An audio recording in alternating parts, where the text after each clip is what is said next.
So మగవాళ్ళలో urine దార సన్నగా అయిందా?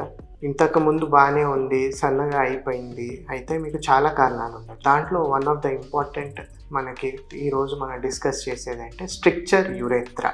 అంటే యూరిన్ ఒక దారి సన్నగా అయిపోవటం వల్ల వచ్చే ప్రాబ్లం ఇది.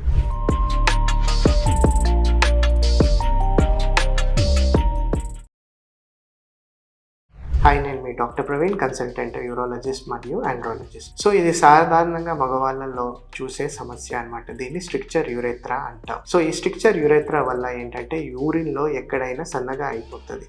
దీనికి చాలా కారణాలు ఉంటాయి. ఒకటి రిపీటెడ్ ఇన్ఫెక్షన్స్ వల్లనో, ఇన్స్ట్రుమెంటేషన్ వల్లనో, లేదా మనకి ట్రామా వల్లనో ఈ స్ట్రిక్చర్ అనేది ఫామ్ అవుతుంది. స్ట్రిక్చర్ అంటే ఆ ఏరియా సన్నగా అయిపోతుంది, యూరిన్ పైప్.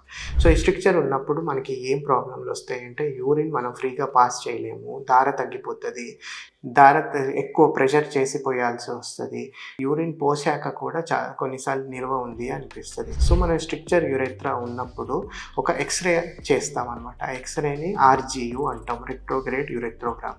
సో దీని ద్వారా మనకి ఏ సెగ్మెంట్ అయితే నారో అయిపోయిందో ఆ సెగ్మెంట్ మనం తెలుసుకుంటాం. సో ఈ నారో సెగ్మెంట్ బట్టి అది ఎంత లెంత్ ఉంది దాన్ని బట్టి మన ట్రీట్మెంట్ ఉంటుంది. కొన్నిసార్లు ఏంటంటే సింపుల్ కెమెరా పెట్టి ఆ స్ట్రిక్చర్ అనేది ఓపెన్ చేస్తాం. కొన్నిసార్లు ఏంటంటే మనం ఆపరేషన్ చేసి ఆ నారో సెగ్మెంట్ని తీసేసి తక్కువ లెంత్ ఉంటే డైరెక్ట్గా కలిపేస్తాం యురేత్రాని. ఎండ్ టు ఎండ్ ఎనాస్టమోసిస్ అంటాం. అదే ఎక్కువ సైజు ఉంటే వేరే గ్రాఫ్ట్ అనేది తీసివేస్తాం. అంటే మనం బుగ్గల్లో నుంచో ఎక్కడి నుంచో బొక్కల మ్యూకోసా అంటారు, ఆ గ్రాఫ్ట్ తీసివేసి ట్రీట్మెంట్ ఇస్తాం. సో స్ట్రిక్చర్ యురేత్రా ఉన్నప్పుడు మనం దాన్ని నెగ్లెక్ట్ చేయకూడదు అనమాట. ఏంటంటే యూరిన్ మనం సరిగ్గా పోయిపోవటం వల్ల రిపీటెడ్ ఇన్ఫెక్షన్స్ వచ్చి కిడ్నీ డ్యామేజ్ అయ్యే ఆస్కారం కూడా ఉంటుంది. సో ఈ స్ట్రిక్చర్ యురేత్రా ఉన్నప్పుడు మనకి యూరిన్ సన్నగా వస్తూ ఎక్కువసార్లు వస్తూ యూరిన్ పోసాక కూడా మనకి ఏంటంటే యూరిన్ సరిగ్గా పాస్ అవ్వలేదు అని ఫీలింగ్ ఉన్నప్పుడు, లేదా మనం యూరిన్ బాగా ప్రెషర్ చేసి చేయాలి అనిపిస్తున్నప్పుడు స్ట్రిక్చర్ ఒక కారణం ఉండొచ్చు.